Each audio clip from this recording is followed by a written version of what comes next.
The first one is about American domestic politics. What happened? Anyone? American domestic politics. Brittany Murphy died, right? That's the most important thing.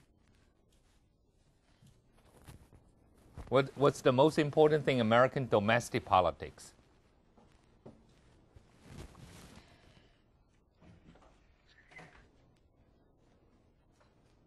Is it on? Yeah, PPL.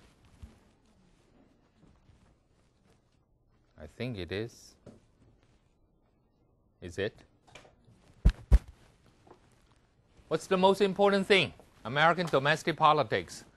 60-40. What is 60-40? Healthcare. Okay, thank you. Someone actually care about American politics.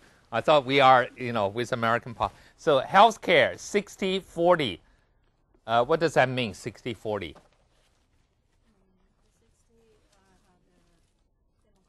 Okay, Democrats actually have about 59, right? They have one independent leaning toward them. So they have 60. Republicans have 40. So they voted. But you don't need 60. You only need 51. So why 60-40 is significant again? Okay, you can stop the filibuster, right? What do you mean by filibuster? Please explain and educate us. Just talk about. Okay, a senator has this right to continue to talk about the issue, to speak and debate with no one. He can just stand there, just talk, and you cannot have a vote. But 60-40 means what? The Democrats have the majority. We call what majority? This is not super majority. This is not simple majority. Just 3/5 out of 100, right? 60. You have the 3/5 majority to stop the filibuster. We come to a closure. So, sorry, you cannot debate anymore. We just voted you down. So that privilege is lost. So seems to us that this healthcare is going to become law, which means the United States finally will become a socialist country. Right? This is how the conservative accuse Obama, saying, "Oh, Obama is practicing socialism. Obama is practicing. He wants to socialize medicine. He wants to socialize medicine." Okay, means, the national health care. Okay. Again, this is the difference. American society and Asian society, anything touched by government is not good. Right? Government is not the solution to your problem. Government is the problem. Okay, in Taiwan, some people still have this illusion that government is the solution. Right? Private sector always does better. So education, you go to the private university, right? Healthcare, you go to buy the healthcare, insurance from the private insurance company. So that's all part of their culture. So no problem. Healthcare is very important. But in addition to that, what else also happened in the past week? The controversy is about what we just discussed last week during the speech of Obama's peace, receiving the Nobel Peace Prize. And he talked about one area about the jus in bello, justice in war. And justice in war, in addition to proportionality, in addition to do not harm the civilian, what else did he mention?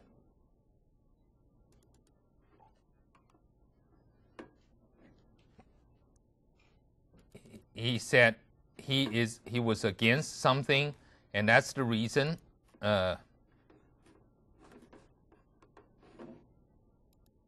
That's the reason he was.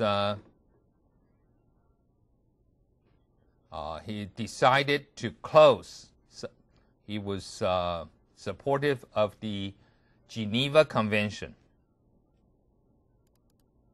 Do you remember this speech at this part?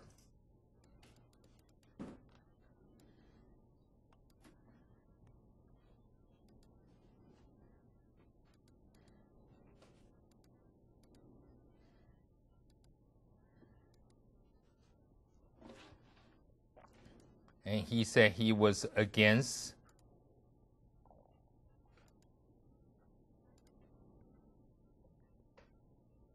torture. Okay? Remember he said he was against torture? And that is why he ordered the prison at Guantanamo Bay closed. Okay. Originally, Obama planned to have it closed next January. You know, how many prisoners still there? Okay. One time they have about 600 to 700 prisoners. Okay. And they were held without a trial. You know, remember the Fourth Amendment? You have to have reason to, somehow hold people. And then also in the Sixth Amendment, Seventh Amendment, you talk about, giving people a fair trial. And those people have been held without being charged for how long? Years now. Some of them have been released because they are British national as well. You would think all those people who fight against America since 2001, not just the terrorists, but the one you capture in Afghanistan, they were put in this American military base in Cuba. Okay, this sounds strange, right? It's almost like China has a military base in Taiwan. Cuba is the enemy of America, but somehow United States had a military base called Guantanamo Bay in Cuba. So they put all those war prisoners in this Guantanamo Bay, and they have suffered torture. Some of them have been so humiliated they committed suicide, and others were forced to denounce their Allah, the God of Islam. So a lot of violations of human rights. And Obama promised that he will close this place because this is a symbol of Americans' violation of basic human rights or due process of law or not respecting, this jus in bello, right? You do not torture your prisoner, war prisoner. Now, so this one is going, he said here, he wanted to close order, but then last month he said, well, it's not going to be closed on time. So means January we cannot finish doing it, probably will be the middle of next year, but still it's going to be closed. But where do you send the prisoners now? Where are you going to send them? Some of them, like a lot of them are Yemeni. Okay, what is Yemeni? Not Yamani. Yemeni. Okay, just want to make sure.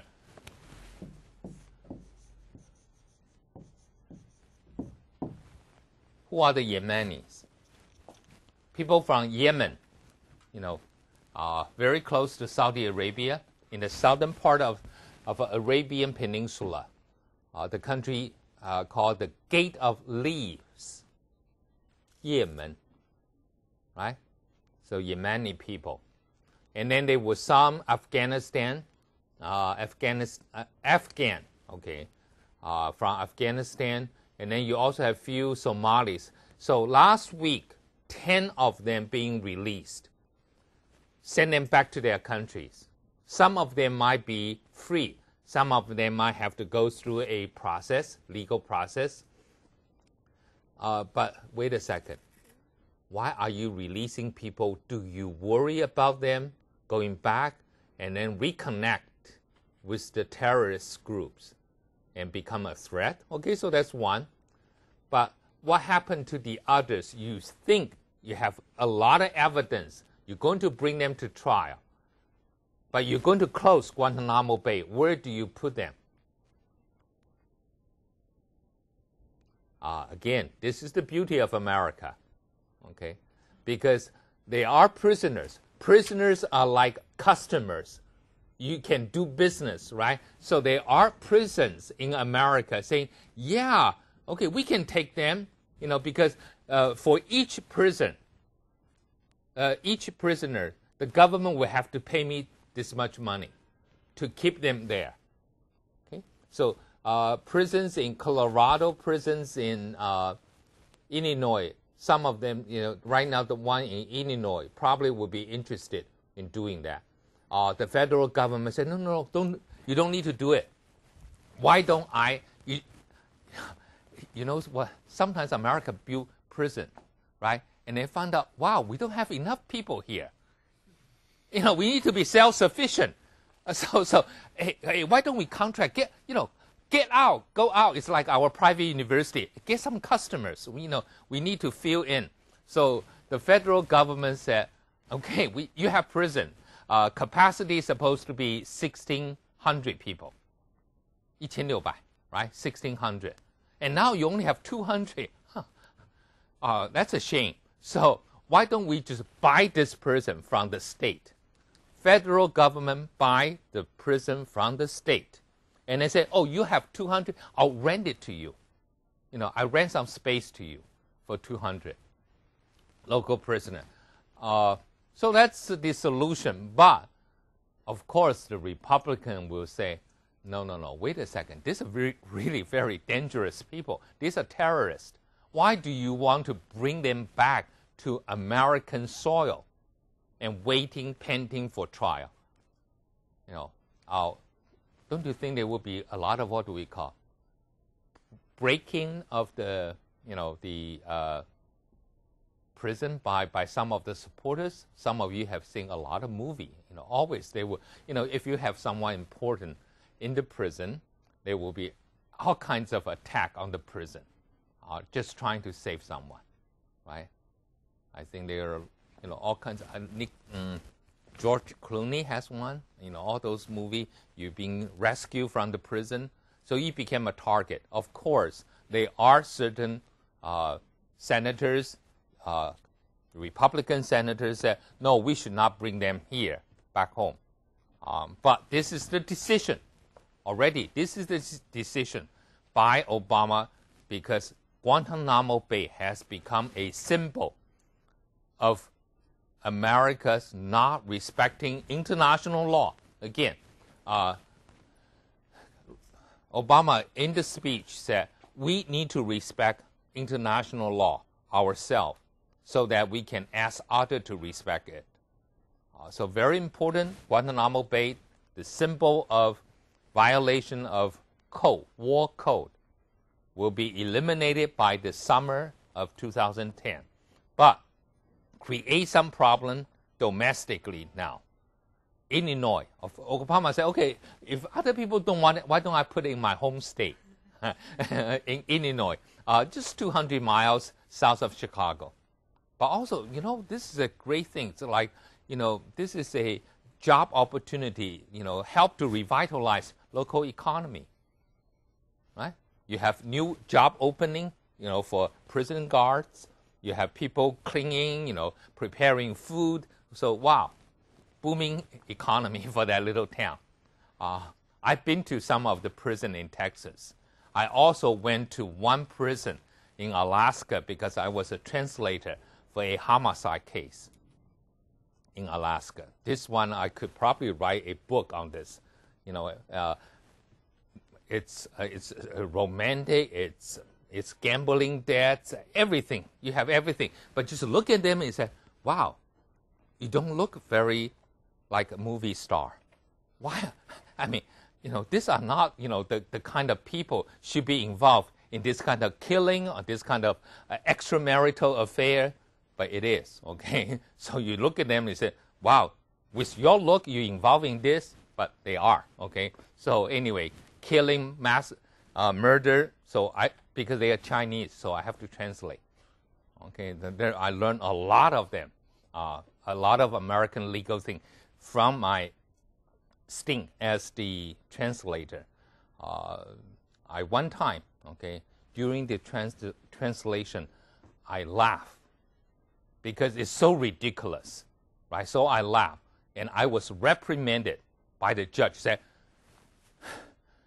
Dr. Yan, you should not try to influence the jury. So, and he told the jury, said, okay, scratch that, just take that impression Dr. Yan laughed out of your mind, okay? Because you want to be an impartial juror. So I did that translation. So I also visited the prison. I mean, their prison is really very well guarded. And the prisoner right now, the one I translated for, still in Alaska, he has petitioned. He said, kind of lonely here. I don't speak a lot of English. Can you transfer me to California so I have, some companion I can talk to? And he also applied to be transferred back to Taiwan. Serve sentences in Taiwan. I don't know why not do it. Maybe American government can pay our Tuchen, detention center some money for that. But this is interesting because Guantanamo Bay, you're sending all these prisoners, but the big question is still, can you hold people without a trial? Because according to the American Constitution, everyone is entitled to what? A speedy trial.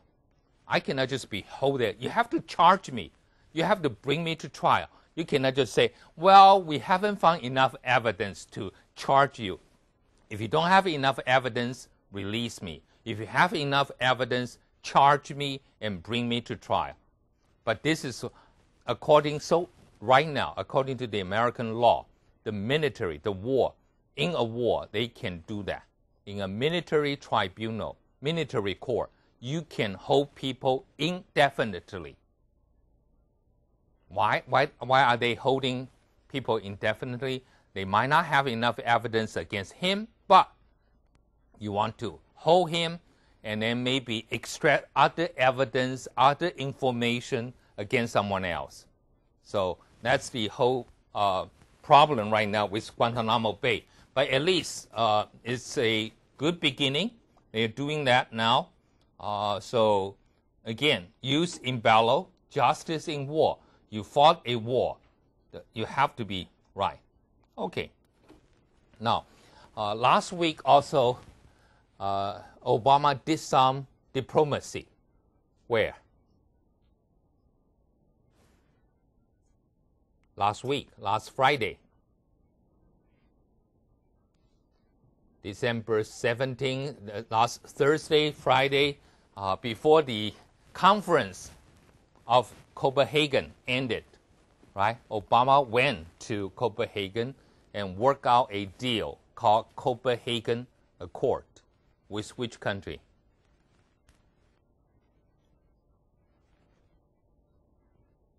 Anyone? You have friends, schoolmates who went to Denmark for this. You don't care about what happened to the climate change? What was the final? Do we have a Tokyo Protocol? No, Kyoto Protocol. We don't have a Kyoto Protocol. We have a Copenhagen Accord. Okay, accord. It's not signed by every country, but just say, oh, there is an accord. We know that. Okay, but Obama went there and basically put a deal together with 4 developing countries: China, South Africa, India, and Brazil. Okay, so the 5 countries agree on this, saying, well, we need to reduce the, we will not allow the temperature to rise above how many degrees? Will be dangerous to the earth.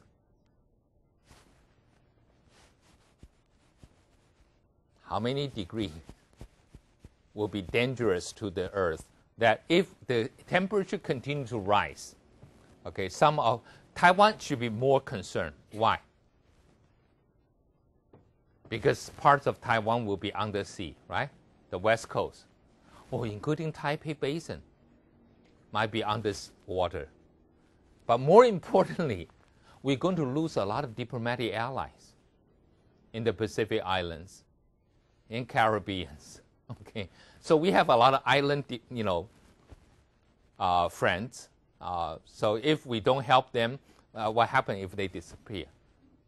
And this morning I went to a meeting. Someone asked me, saying, what happened if Taiwan also went under the water? Should we, like some other country do, go out to buy some land? Some country already went to higher plains of Africa to buy land. Should we go to, Indochina, go to Burma to buy some land area so, later we can move there? Okay, so that's one interesting thing. How many degrees? So far, I haven't heard any answer. 2, okay, 2 Celsius. But, the island country, what do they want? They said no more than 1.5. Okay, but they said, 2. So the island countries lost their battle. But at least Obama, Wen Jiabao, they all came together and put together a deal. Okay, this is basically 3 things, right?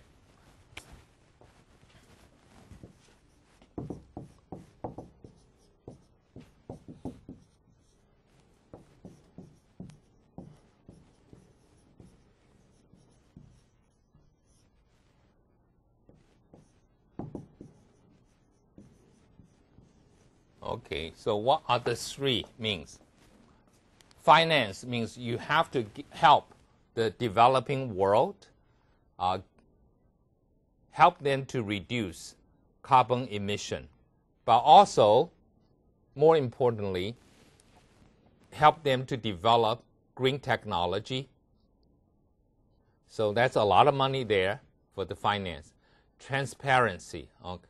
This is the one against China, because China said, well, we have set goals, but the Americans or other countries said, well, we need to have a verification mechanism. I want to know how much, we need to check to see whether you have reached the goal or you have actually done something. China originally very much against this, but finally agreed.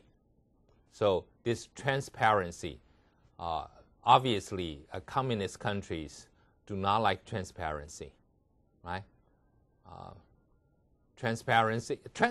Taiwan is a very transparent society, okay? Because we have Apple Daily, we have number 1 weekly, right? So everyone is living in a fish bowl, okay? Transparent. And then Google has made us even more transparent.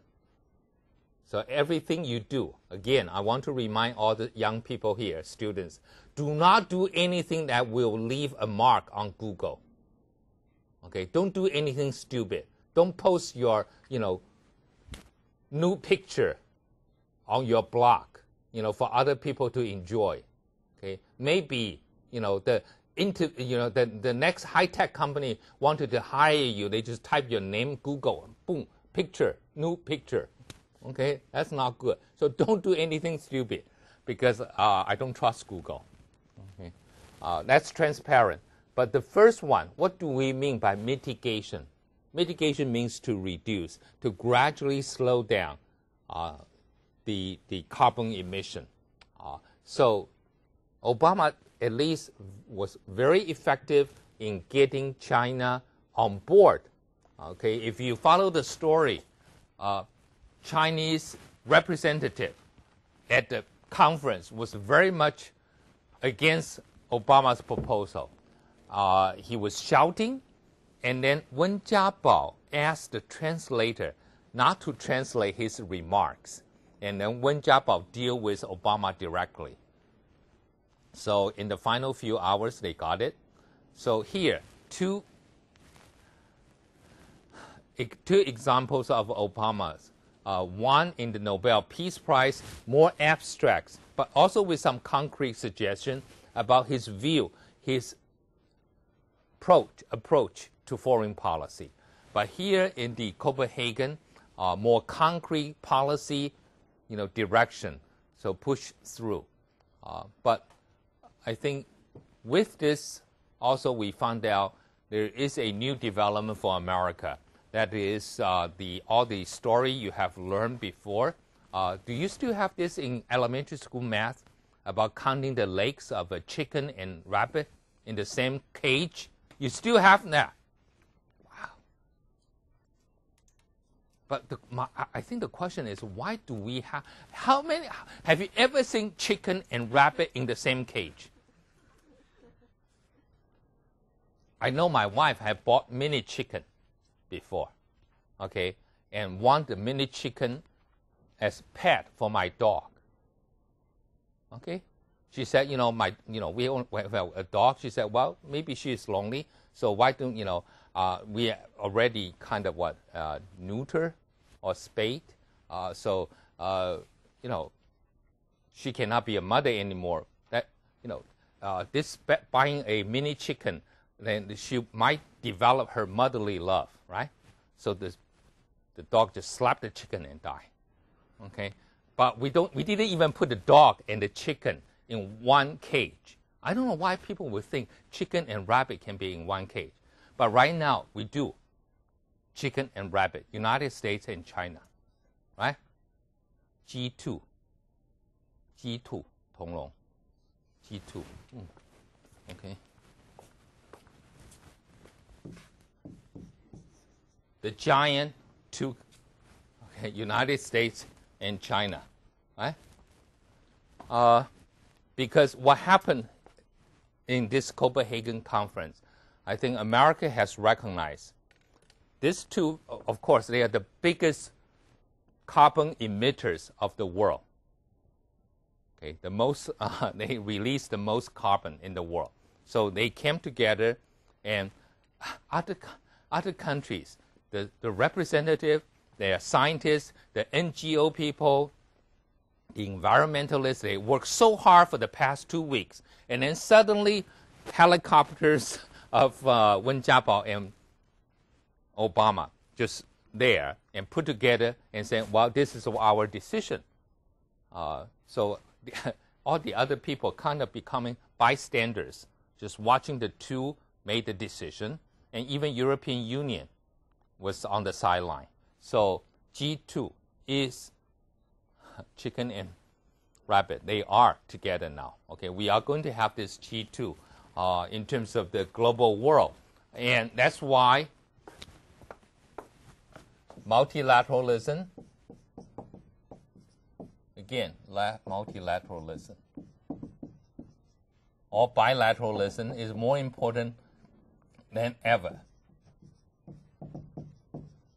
Okay? So multilateralism means bringing China into this discussion, and United States and China work together is more important than America going along. What do we call that? Like George Bush deciding to do things by himself. We call him a warmonger. Yes, he loved to wage war. But also what else? People call him a unilateralist. Right? What is unilateralist? Against multilateral, against bilateral. What do you mean by unilateral? You surprised me. I thought we have discussed this unilateralism. Where is my unilateralism? Oh, yeah, here. Can you see that? Unilateralism? What is unilateralism? Unilateralist.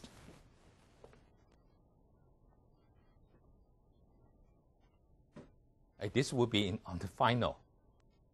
So, what do you mean by unilateral?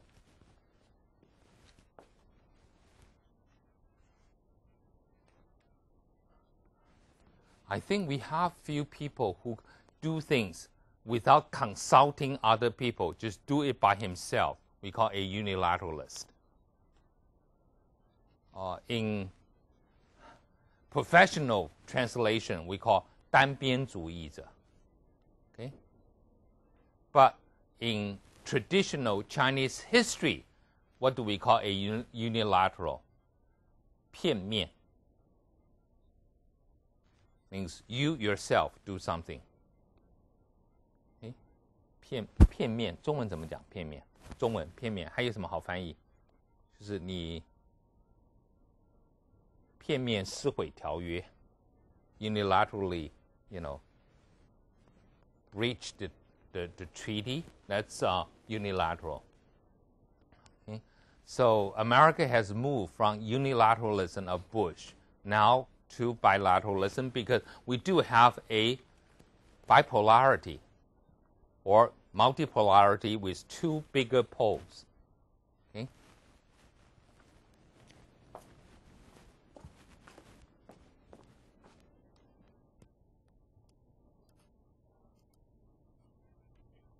Okay, what are other things happening in America in the last week? The people begin, I think I'm not the only one watching the Obama doctrine getting in shape. There are people also looking at Obama's in other areas, also look at his doctrine as well. So today we want to, I don't know whether I still have those. I lost all those speech in my other file. So first let's finish the one here. The last three parts he mentioned. Where are my last three parts?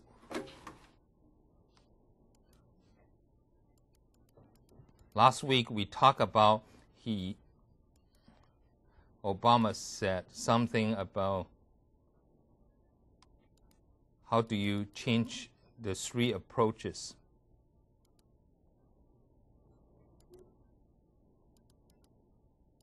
About the just peace, right? Just war and just peace.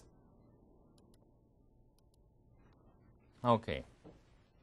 He said, he mentioned about, the, you have to engage. And if they don't follow the rules, you try to have sanction, and sanction need to be consistent and need to be agree among the international community. So, example again, who appear on Copenhagen summit that should not be there, should be sanctioned by the international community? Obviously, the international community didn't do that. So this guy called Robert Mugabe from Zimbabwe, okay, appear on Copenhagen. Okay, that's when you have we call travel ban that is not working very well.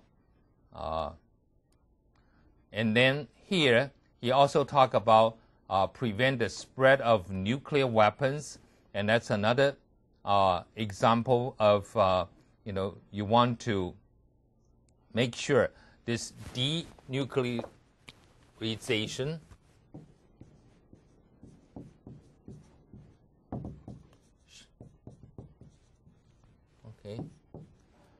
from what? Ban of proliferation to gradually reduce them and then to remove them. So that's also very important in Obama's strategy. And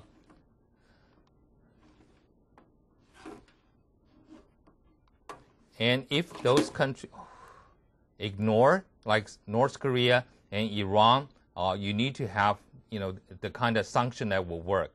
So here, another one. America, genocide in Darfur and also systematic rape in Congo. Few months ago, when Hillary Clinton went to Africa. She purposely visited Congo, eastern part of Congo, where the systematic rape occurred. She stood on the side of women there. But then the question is, if Obama believed in humanitarian intervention, why? Humanitarian intervention is what we call use et balance, justice of war.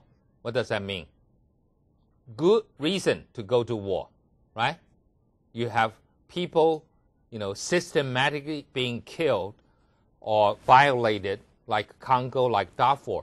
But then the question is, why not the Americans are there? Why not there? Darfur is so remote. Okay, Darfur, we don't have any strategic interest. Darfur, we were there one time in Somalia. What a disaster. So I think the question here with Obama trying to strike a balance between the idealist and realist, I think he is realist here. He has, I call selective just war. Okay. If the war can be won, or if the war has to be fought, he will go.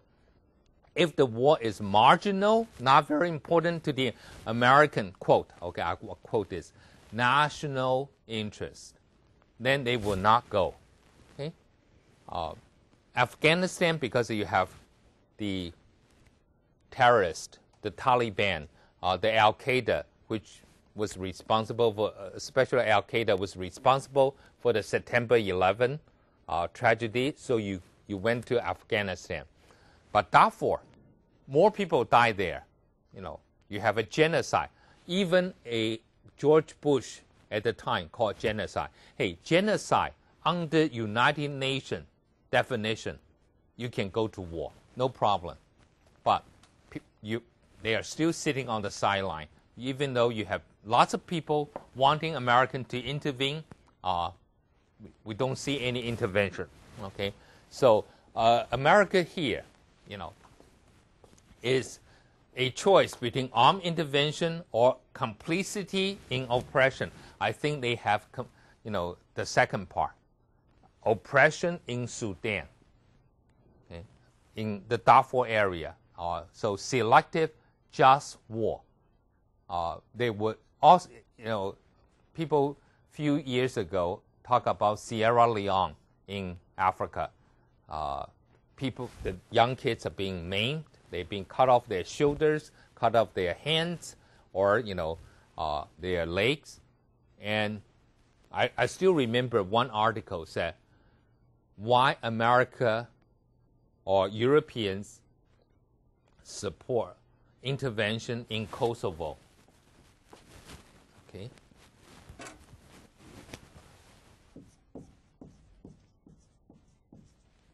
Where is Kosovo? Kosovo. Europe. Oh, okay. That's better than on Earth. Okay. So it's in Europe. Thank you. Which country before? Yugoslavia, but not even, I think right now Yugoslavia has disintegrated, right? Most of the former Yugoslavia republic became independent. But Kosovo was not a Yugoslavian republic. Yugoslavian republic including like what? Croatia, Slovenia, Bosnia, Macedonia, Serbia, Montenegro. Those 6 are the former Yugoslavian republic. But Kosovo is not. Kosovo is an autonomous region of where? Of Serbia, but populated by Albanian people. Still, a lot of Europeans, NATO forces went in, tried to stop, and right now allowing Kosovo, autonomous region, to become independent and being recognized by a lot of European countries. Now, why they didn't intervene in Sierra Leone, which has more atrocities than Kosovo? because I'm sorry, you're not Europeans. Is it racism? Maybe. So selective just war. Okay, and even when they talk to the countries, why they gave more opportunity for North Korea or Iran to do certain things, but they will not accept other countries. So those are I think Obama need to deal with. And I like this third area. And this is the one very important about United States engagement. Right? In the middle of the Cultural Revolution, they engaged China, and look what happened. Okay. Now, in Taiwan, which American president we hated the most? Nixon? Why? Why Nixon?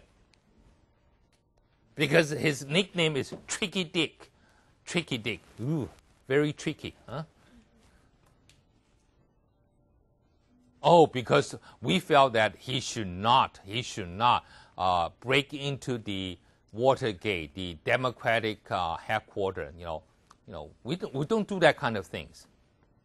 We don't steal information, right? So we felt he's not a person of integrity. That's the reason why we do not like Nixon. He sent Kissinger to China, but hey, Nixon didn't break diplomatic relation with Taiwan. Who broke diplomatic relation?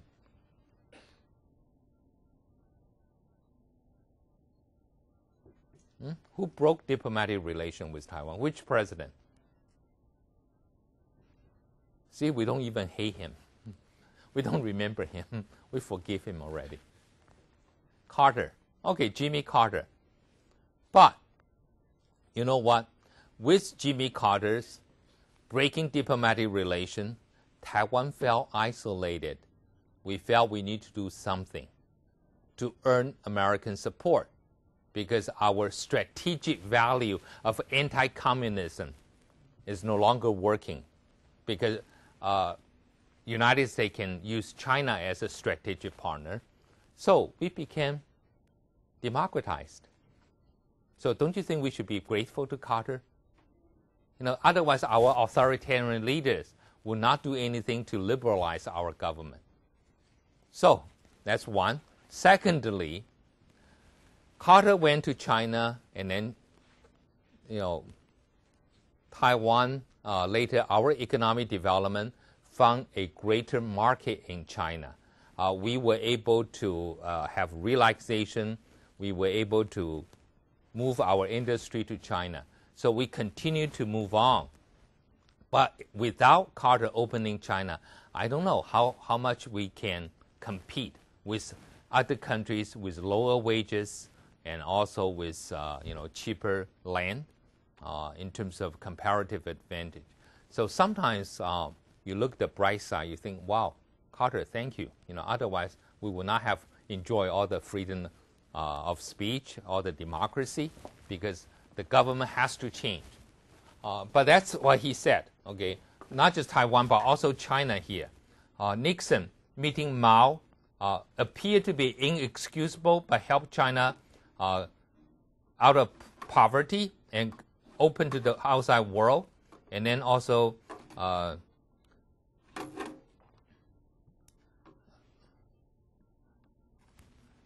Pope John Paul II went to Poland and then helped Walesa. So those are very important. So do you want to shake hands with the devil? This is the name of the book by on Rwanda genocide. So, but do you want to shake hands with the devil? Because if you shake hands with the devil, maybe that devil will become an angel. But if you don't shake hands with the devil will remain a devil. Okay? So that's the dilemma here. But Obama said there is no simple formula here.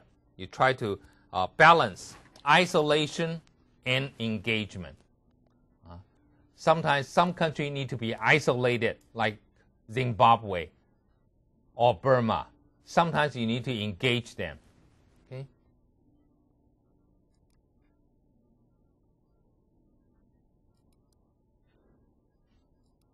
So those are the three very important things here.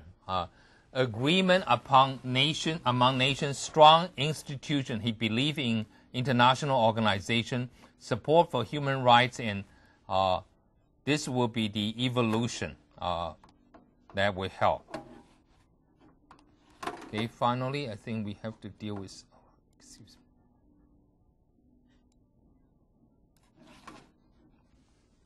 This is what Obama has, I think, again, going back to his, we were going to read that speech, going back to this reconciliation between the different civilizations, he talked about the cruelties of the Crusades, right?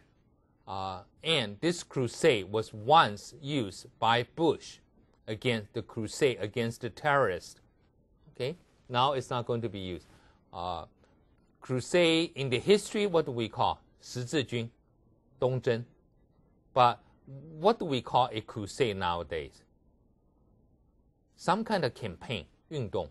Okay, so, but was not good, and holy war, okay, will ever, no holy war can ever be a just war. Okay, what do you mean by holy war? 圣战. So what is 圣战 in Islam?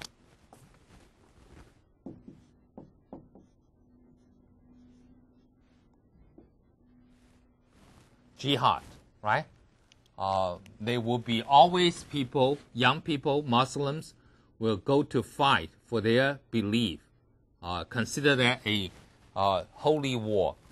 But Obama said no holy war can be a just war. Okay, if you believe you're carrying out a divine will, and no need for restraint, no need to spare the pregnant mother, that would be wrong. Okay, or the medic. You know what the medic means? Do you kill a medic in a battle? 怎么中文叫什么？军医 ，OK， 军医。You don't kill a medic or Red Cross worker, but that happened, right? So I think this is what he is trying to win on both sides. He is condemning the Christian crusade in the history, but also criticize the jihad, the holy war of the Muslim right now. Okay.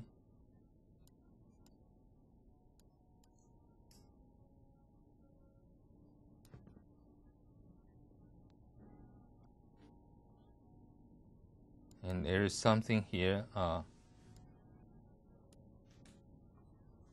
Okay, we will stop here and go back to read his speech. So gradually we are having this Obama's doctrine taking shape. But remember, continue to have those special terms I gave you in the, PowerPoint. So at least you should know all the terms, okay, or all their implication as well. Okay, let's take a break. Obama talk about tolerance, right? Tolerating different belief, different ideology, different values. And in this speech in Cairo was a major speech talking about the differences and some of the tension between United States and the Muslim world. So we want to take a look and see how he reconciled those in his approach.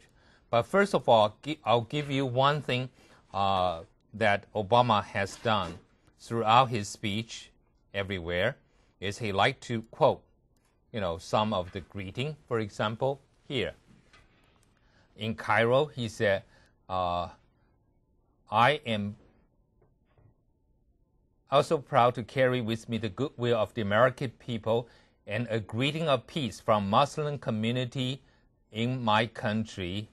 Assalamu alaikum.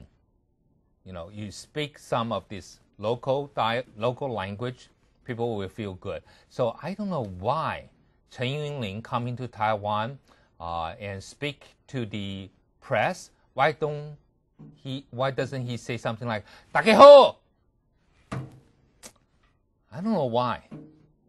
All the Chinese officials, Hu Jintao, Taiwan, Wen Jiabao, they love Taiwan, but they never speak one single Taiwanese dialect. I don't know why. Okay, they should learn from Obama. But anyway, he said there was tension between the U.S. and Muslim. There was something rooted in history, and he looked at the differences. He said there are 7 issues he wants to deal with, so we want to deal with all the 7 issues.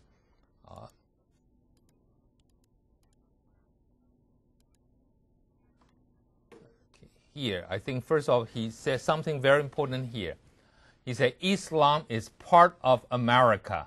Okay, if you do not notice that, please watch some NBA game. You will find a lot of NBA basketball player with names like Muhammad, right? So you know they converted to Islam. Okay, what else in addition? So there are a lot of African American become Islam, not just Middle Eastern Arabs. So that, and I believe America whole within her that truth, regardless of race, religion, or station in life, all share common aspiration to live in peace and security. So that's offering the first we call greeting, and as well as some kind of reconciliation. But then he looked at the differences. Okay, so the first issue is to confront violent extremism. Okay, both. Okay, Islam. Okay, I can testify this because when I study medieval history, all the Crusaders, right? My professor is a Catholic priest, a father, a real nice father, so gentle. And then he's talk about the crusade, the holy war and everything. And also during the 16th and 17th century, the European went through the religious war, right, between the Protestants and the Catholics. He told me, or at least he taught us, that in history, Muslims are more tolerant than Christians. Islam is a more tolerant religion than Christianity in the medieval time. Because he is a Catholic, so I think that word can be trusted. So here again, Islam does not equate to violent extremism, not just to holy war or jihad. But again, I'm sorry to say that we still have few people in Taiwan, including some of my colleagues, who will say, "Oh, Islam just one hand with the Quran and the Quran and the other hand with a knife. Say if you do not convert, you'll be killed." That's a wrong impression. Okay, that's maybe extreme, violent extremism, but not the mainstream Islam. So you have to remember this now. Both are confronted with violent extremism. Okay. So that's a very important thing. America is not at war. It never will be at war with Islam. But they both have to confront violent extremists that threaten the security. Okay? So that's the first important thing. For example, Afghanistan, the Al-Qaeda, the Taliban, these are the extremists. They murder people,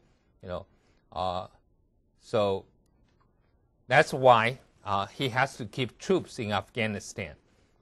And again, fighting is not for setting up American military bases there.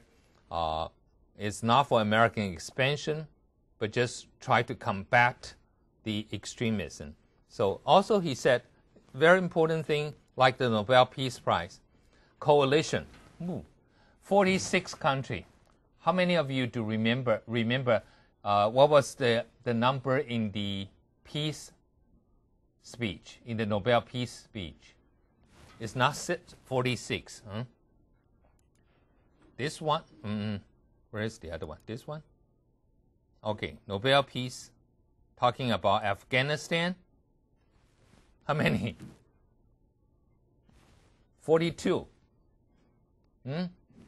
This one, 46. Okay, 42 plus US 43. So obviously, in 6 months, America lost 3 countries. 3 countries said, no, we're not going to fight Afghanistan with you. Okay, so you can see that one. But this is what trying to use 中文怎么讲？以子之矛啊，攻子之盾，是这样讲吗？ Okay, so here he said, the Holy Quran teaches that whoever kills an innocent, it is as he has killed all mankind. Just telling you, your teaching do not suggest you go out and kill. Okay, whoever saves a person, it is as if he has saved all mankind. Obama's team know how to do this, right? They went to all different places. They just quote the quotes that local people are familiar with.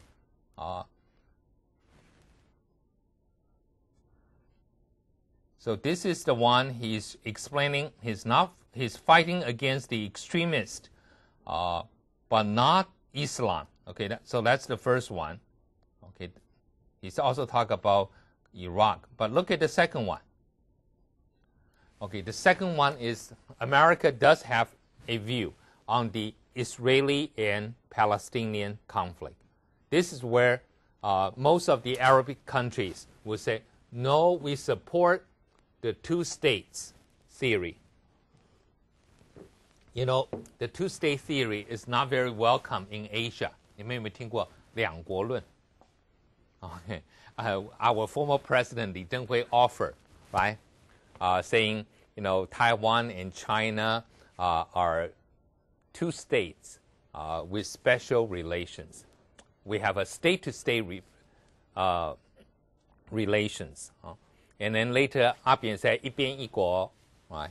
So that's 两国论, which was not acceptable in this part of the world, not by China. But Palestine and Israel now used to be, Israel would not accept the existence of Palestine, right? And now Israel is willing to accept that within the territory of Israel, you also have parts belong to Palestine. So this we call the 2-state solution. The reason Israel said, we will not accept Palestine is because no Arab countries will recognize the right to exist. Israelis' right to exist in present-day territory. So that's the reason they will not accept Palestine. But this, right now, at least Israel, under pressure from the United States used to describe Palestinian, the PLO, as terrorist groups, right? You know, you do not negotiate with them, but gradually they saw the inadequacy of this policy. And even with all the historical link with the Jewish people, the religion, right? We call in America, what do we call? They try to include the Jews, so they will say, well, the Judeo-Christian.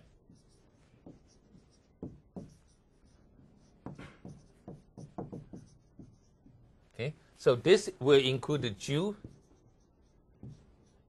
and the Catholics and the Protestants.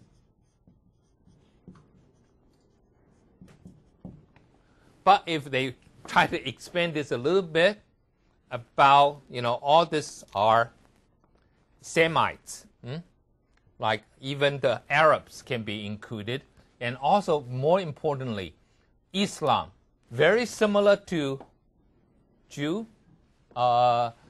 Judaism or Catholicism or Christianity. It's all what we call monotheistic, one God religion, single God.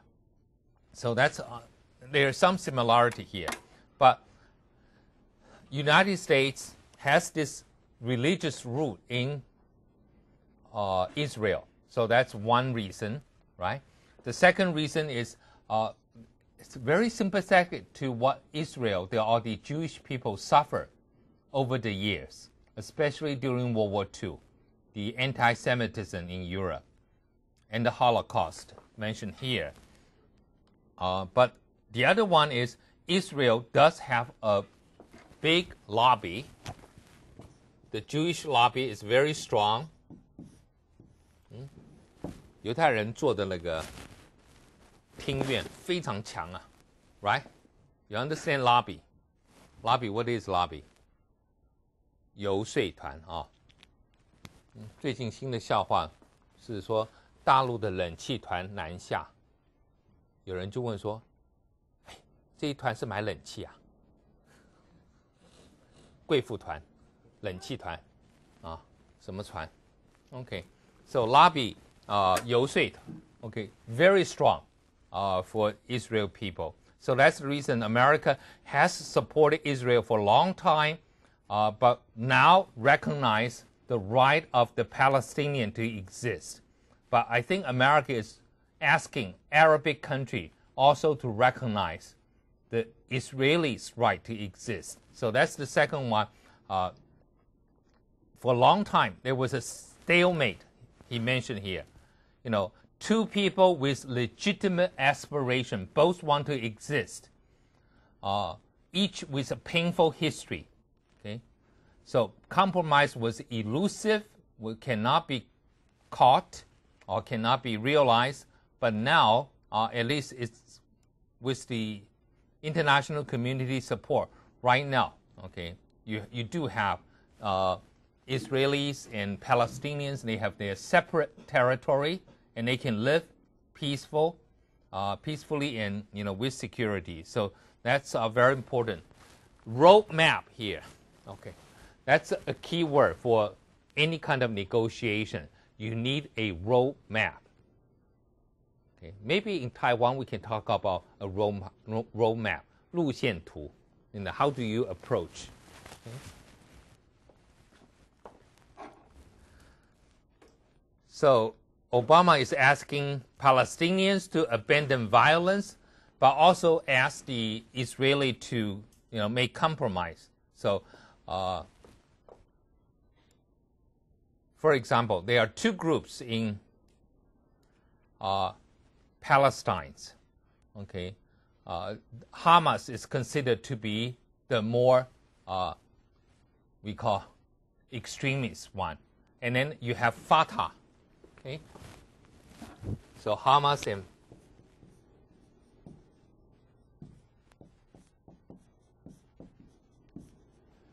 and this is the more moderate one. Okay, and Fatah of Palestine recognize the right of Israel to exist. Hamas does not. So that's why Obama asked Hamas, saying you have support from some of the Palestinians, so you have responsibilities as well. Okay, so that's why he's asking this question, and this has always been a problem. For example, the first Persian Gulf War, the United States wanted to move against Iraq after Iraq invaded Kuwait. What did Iraq do when America was about to invade Iraq? They sent some missile to Israel. They attacked Israel. They sent missile to Israel. Okay, just try to make this a solidarity among all the Arab states. Like, Syria, how about Jordan, how about Lebanon, how about Saudi Arabia? But only, Saudi Arabia never joined Iraq's side. But Egypt tried to be more neutral right now. But Syria can always be part of the anti-Israeli, and Iran sometimes. So this is a very important issue among the Palestinians and Israel. Okay, the third question here, tension. Rights and responsibility of nation on nuclear weapons in the Islamic world. Okay, so we know most of which country, again, I think we talk about what countries have the nuclear weapons. United States, China, Russia, Great Britain, France, what else? India, right? So the 6 members of the official nuclear club. But if you look at their religion, United States and Great Britain, mostly Christians, right? France, Catholics. Russian, Orthodox, 东正教. Chinese, Confucianists. India, Hinduism. Hey, Islam doesn't have a bomb. Is that fair? You know, Islam, one of the 3 major religions in the world, and not a single, even if we talk about Israel, the Judaism also has a bomb, you know, in the closet. They have not come out of the closet yet. 还没出柜嘛，以色列还没出柜啊。Okay, so, but Islam doesn't have. So don't you think, you know, if I am a Muslim, I would say, what's wrong? Why can't, you know, if we, you know, is this the reason we have to convert to another religion so our country can have a bomb? So that's a very important, and Iran, for example, think, wow, that's our responsibility, right? Our responsibility representing the Islamic aspiration to have a bomb. So Taiwan said, yeah, Mazu has not a bomb yet. Huh? Should we wait for Macau people? I just learned recently, there are a lot of Mazu followers in Macau. 澳门有很多妈祖的. I don't know why. Why? Anyone can tell me? You know that? 澳门有很多妈祖信徒. I don't know why, but they are. Okay, but I don't think 澳门 will develop nuclear weapon. So it's our responsibility in Taiwan, okay, to develop one for Mazu, right? So all the, you know, major religion followers can have one. But here, Iran, okay, Iran, you know, is trying to develop a bomb, and that's a big problem here. And why? Why Iran or Iraq, if they want to develop bomb, will be a problem? Because if they want to develop bomb, the first target is Israel. Okay, back some 30 years ago, almost 1981, Iraq had a nuclear reactor in the process of building, and Israel just bombed it. Preemptive strike, 先发制人. Okay, just bomb that one. And everybody said fine, because they know if they successfully develop nuclear weapons, it will be used against Israel. So Iran, the same thing. Okay, that's one problem. Iran, Iraq, both trying to get nuclear weapons, but also Syria as well. So this is what denuclearization is very important, and there is a tension here. Okay, Obama tried to reduce, but other countries wanted to have it. So right now the exchange is what? Non-proliferation treaty, and you also want, say, if you give up developing nuclear weapons, you can always have access of peaceful nuclear power. Okay, so that's the third issue.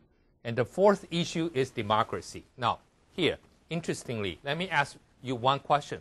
Do we see any major Islamic countries as democracy? Then the question people said, are they compatible? Do we have Islamic countries, democracy? Yes, we do. Where? Indonesia right now. Right? Turkey. How about Turkey? Turkey is an Islamic country. is a democracy. Sometimes people say Malaysia is a democracy. Malaysia is also an Islamic country. So, gosh, you have to move out of the Middle East. But Turkey has been Europeanized. And then we have some Asian countries. But is democracy and Islam incompatible? Okay, I think Obama is trying to say, no, they can be compatible. So, yes, you can have democracy. But let's look at some of the controversial issues. Saying, promotion of democracy. That's American try to do. Promoting democracy, right? And then people say, wow, American is promoting democracy, and then they call this, okay, I think you need to learn this term. Regime change. You change the government. Like Iraqi government was not a democratic one. So regime change. So every non-democratic country will worry, saying, are they trying to destabilize us and overthrow our government because we are not democratic? So Obama said, no, let me be clear. Okay, no system of government can or should be imposed upon one nation by any other. So we are not going to overthrow an authoritarian regime because it is not democracy. No, okay. But America is still committed to democracy because this is the better way of life. And okay, America does not presume to know what is best for everyone. Okay, they will not pick the outcome of a peaceful election. So every time in Taiwan we have an election like presidential election, right? America will they say, we just want the process to be peaceful. Which one do you like to see winning the election? No, as long as it's people's decision, we will all welcome, right? So that would be something. So they will not pick the outcome, but that all people share certain things. So these are the one: ability to speak your mind, have a say in how you are governed. Okay, that's democracy. Confidence in the rule of law and equal administration of justice. And then government is transparent. Americans love transparency. That's the reason they have that movie. What do we call that movie? 透明人是吧？是叫什么？隐形人还是什么？有一个电影，就是那个人他自己吃了个药就看不到了。Don't remember this. Elizabeth Sue, I think. So they love transparent, okay? And then doesn't steal from the people, okay? That's no corruption. Freedom to live as you choose, okay? Not just American idea, but human rights. Okay? So he loves democracy, but he will not impose democracy on other countries. But that's the contention there. That's the conflict between America and some of the Islamic countries which are not democratic.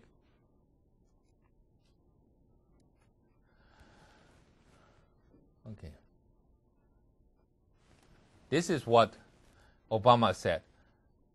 Some who advocate for democracy only when they are out of power. Once in power, they are ruthless in suppressing the rights of others. Once they are out of power, they became a Democrat. And in power, they were authoritarian. Okay? So he is saying this should be consistent.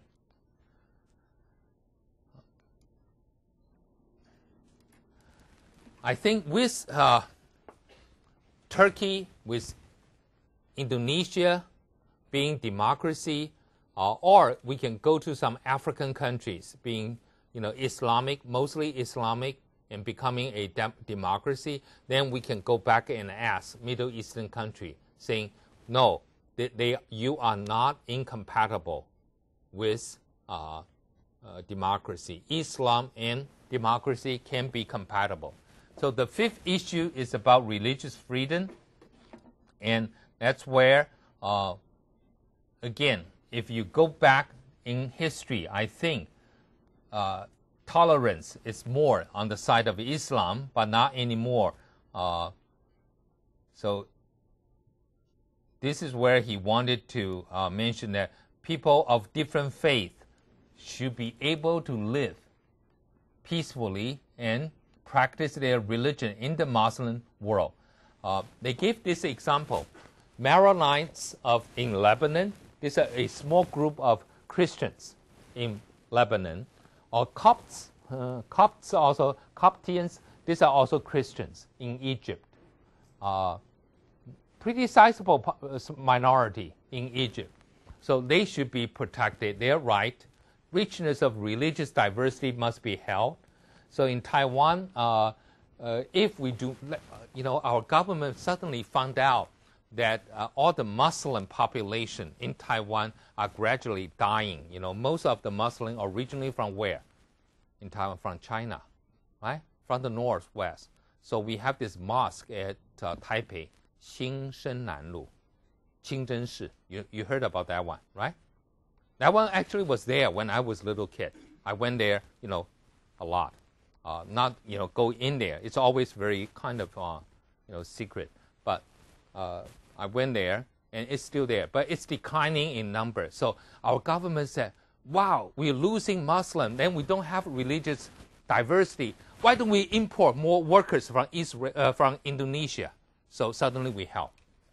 Our Catholic Church also declined, so we import a lot of workers from the Philippines. So we continue to maintain. Our Catholic Church right now, without the Filipino workers, I think probably a lot of will be closed, especially in the Zhongshan North Road. The same thing with the mosque. Right now, have you ever been to that place on Saturday, the mosque? You should go there to see. There are a lot of foreign workers there to support our religious diversity. Wow. Okay? So here, also within the division, you need to respect Sunni and Shiite. Okay, Sunni, 逊尼派, Shiite, 10 leaves. 什叶派. 什那个什什么的舌的. Okay. So that's because they don't get along. Like Iraq, some people say, hey, if they cannot get along, why don't we divide Iraq into 3 parts? A Sunni Iraq, a Shiite Iraq, and then a Kurdish Iraq, right? So you have to respect religious tolerance, freedom of religion. At least America is trying to do that within themselves. So here he mentioned, we call the interfaith project. This word interfaith means among the different religion, like the Christian, the Muslims, and the Catholics, they are all involved. So this interfaith service, okay, you can do that. In Africa, they also have a lot of that. This is the other issue. Women's rights. Okay, now, women's rights. America is supposed to have higher women's rights, right? Greater women's rights than us in Taiwan? No. I think our women have more rights. Don't you think? China used to claim their women are more equal than the rest of the world, because every woman in China can go out and work. Right? 中国大陆每一位女性都照样有工作嘛。So they claim that when we debate in the United States, they said, well, we moved, our women have been liberated. 我们妇女都解放了，有工作。And so my wife said, but I have a right not to work. I have a right to be a housewife. 我有权利不工作，在台湾。So that's good. Okay. But we also have certain things that are not right in Taiwan. If you have a job, even if you're 60s, you still call Miss. 你到一个地方看，哦，60多岁的女性还是叫小姐。But if you only 20s, you don't have a job, you go to the market to buy something. 哦，蔡太太来，张太太来买菜，才22岁，也是蔡太啊。I think Taiwan has a big problem here. But we also have few things good, like most of the married women kept their last name. You go to America, they get married, they change their last name. And then they get divorced, they also change back to their own name, right? So whenever I have colleague, they change their last name, I say, congratulations. Oh, no, I'm sorry, you get divorced. I don't know which one. Is she getting married or is she getting divorced? But I think both can be congratulated, right? Getting married should be, congratulations. Maybe getting a divorce is also a congratulations. You're free now, right? But they continue to use their last name once you get married. That's strange. So I'm not sure America is the best country in terms of women's rights. But obviously they think they have more than the Islamic world. So, for example, they talk about some of the countries, women's equality are more guaranteed, like Turkey, Pakistan, Bangladesh, and Indonesia. What do we see all this? They all have elect women as the head of state. America, shame on you. You have one presidential candidate, Hillary Clinton. An American male decided we better have an African American than a woman. So she was defeated. Right? That was a golden opportunity to prove gender equality in America. And America didn't do it. But Turkey already, right? Pakistan, Benazir Bhutto, Bangladesh, they have women being the prime minister and president, as well as in Indonesia, Megawati before. We also have a few other countries, right? Women everywhere. In Latin America, the Chilean president just stepping down. Bachelet, also women. Philippines has a female president. Where is Taiwan's female president? So vote for Annette Lu next time. 下次一定要支持吕秀莲 Okay?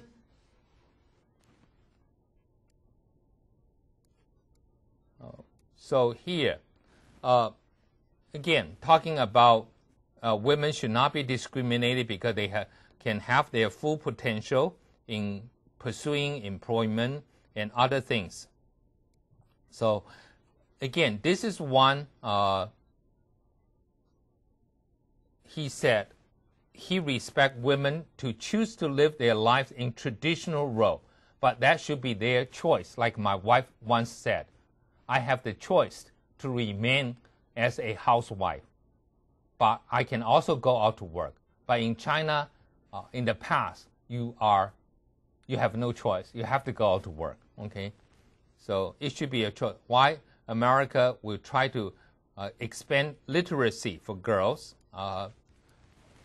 This is one thing, after I went to the U.S., I felt so bad about Taiwan's women of my generation. A lot of them quit their academic career or, just school. After high school, they went out to work to support their brothers to go to school in college, right? The parents said, girls, you don't have to go to school anymore. Stop, okay? Maybe they're better students than their brothers. And then they went out to work and helped their brothers to go to school and not getting appreciated. Okay, some of them in their 40s, I know, went back to school in the U.S., did a good job. So literacy is important, but you also have to guarantee that there's no discrimination. So that's the sixth issue here.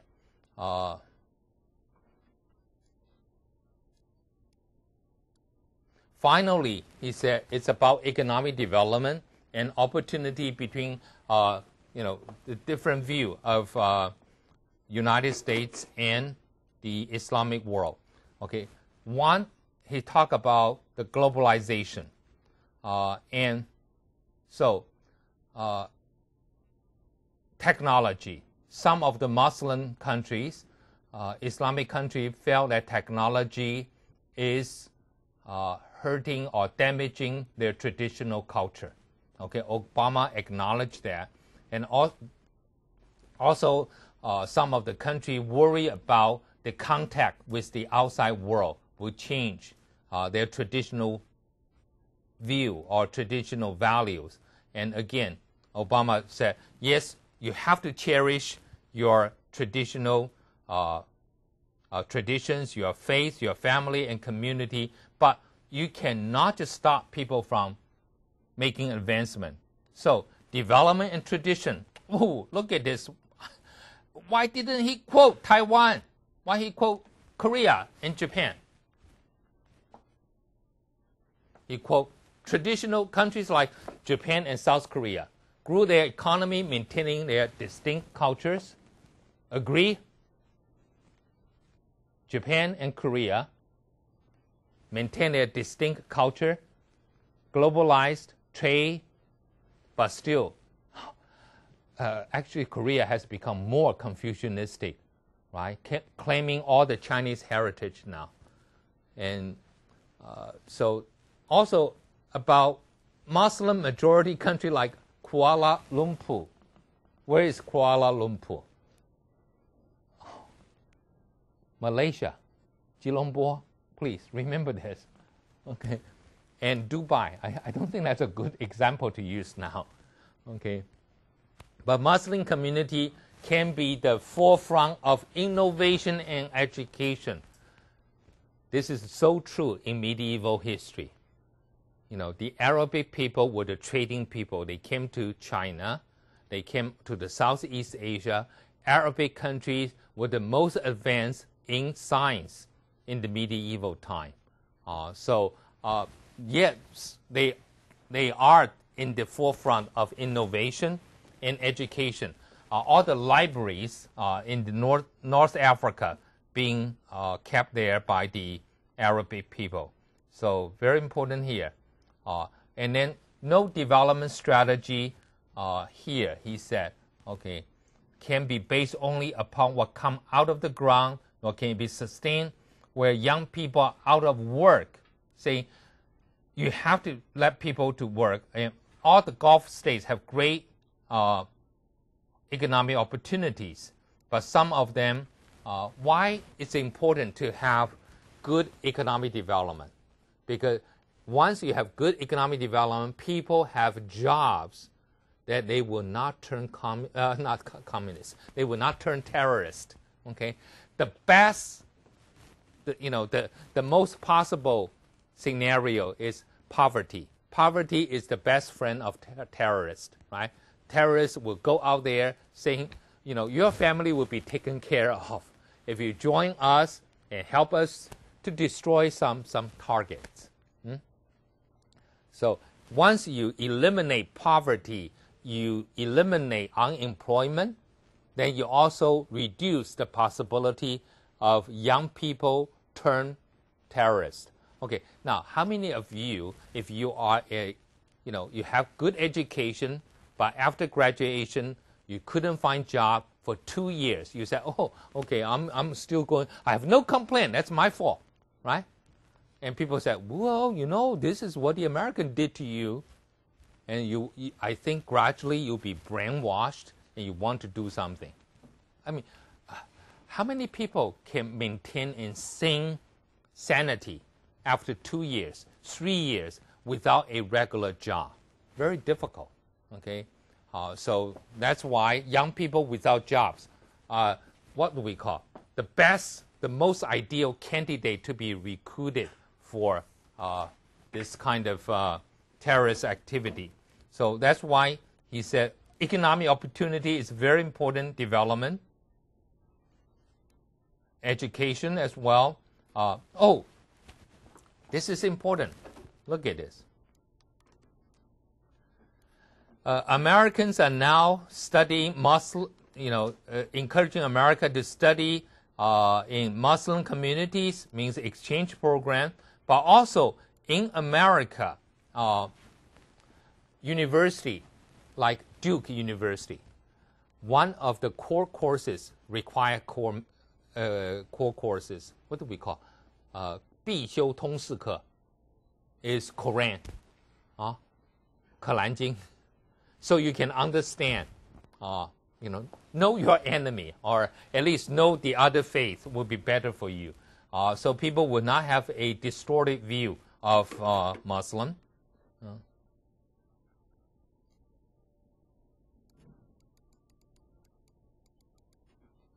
And America also begin to vote for, and they also have some of the Muslims in the government, so they can do better jobs of dealing with the Arabic world. Example will be the first America, after 200 years, America last time elected the first congressman, House of Representatives congressman, first Arabic congressman or Muslim being elected. Okay? Very slow, but still there. It's coming.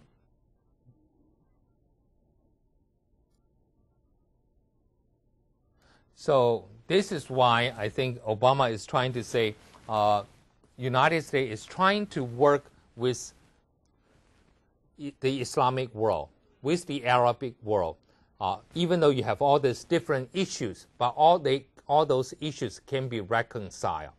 The tension, okay, out of the 7 tensions, the democracy issue, the freedom of religion issue, the women's rights issue, the Palestine and Israel issue. I think he just put those issues on the table and say, yes, we can be friends, we can deal with each other. And with his visit first to Turkey and then to Iran, to Egypt, and later also to a lot of Muslim countries in Ghana. Ghana has a lot of Muslims in the north. So I think he has offered at least a peace branch that will try to work together. So here he said, Muslim and non-Muslim, question whether you can forge this new beginning. There's so much fear, mistrust, but Obama said, let's look forward, and not just in the past. Maybe there's something, possibility in the future. Now, with Obama's friendly attitude toward the Islamic religion, some people in America said, Obama actually was a Muslim, right? His father was Kenyan. He was, actually born as a Muslim. He was not even born in the U.S., some people said. Saying, he was born in Africa. But we do find evidence he was born in Hawaii. But people still claim his father was a Muslim. That's the reason he was so. But he had in his book, right, mentioned about his own conversion to Christian religion, especially thinking about his mother. She was did not have a faith, and she was quite, in fear as she approached death. So Obama said, I think he gave very clear picture of what his religion, but I don't think he's a fundamentalist. Fundamentalists is very strong in their Christian belief that they will not accept the others. But Obama, if I am a fundamentalist in United States, especially the Republican right wing, I will not vote for Obama. According to my teaching, I cannot vote for Obama because Obama is not a serious Christian. He's a what do we call? A professed Christian. 名义上他真的是 okay? But in practice, maybe, but not devoted enough, not serious enough about his religion. But still, he's not a Muslim, but he offers something which is different. And with the growing of America's Muslim and America's Arabic society, I think he could win more votes there. So again, it all depends on your domestic issues.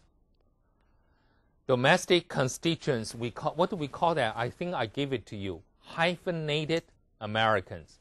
Do you remember this hyphenated American? What do you mean by hyphenated? You understand when people ask your name, like, oh, Professor Chen Shen-Yan, how do you spell your name? C-H-E-N hyphen S-H-E-N-Y-E-N. Hyphenated is what? Dash, right? So what is dash American? Jewish American, Asian American, Japanese American, Korean American, Chinese American, Taiwanese Americans. So American foreign policy will be determined sometimes by these hyphenated Americans. They want American foreign policy going certain ways. And if they are a concentrated minority, they might be able to elect some candidates. They might be able to influence policy. The worst one is Japanese American. They just spread. I mean, you might find a little Tokyo somewhere in Los Angeles, but they just spread all over. Okay?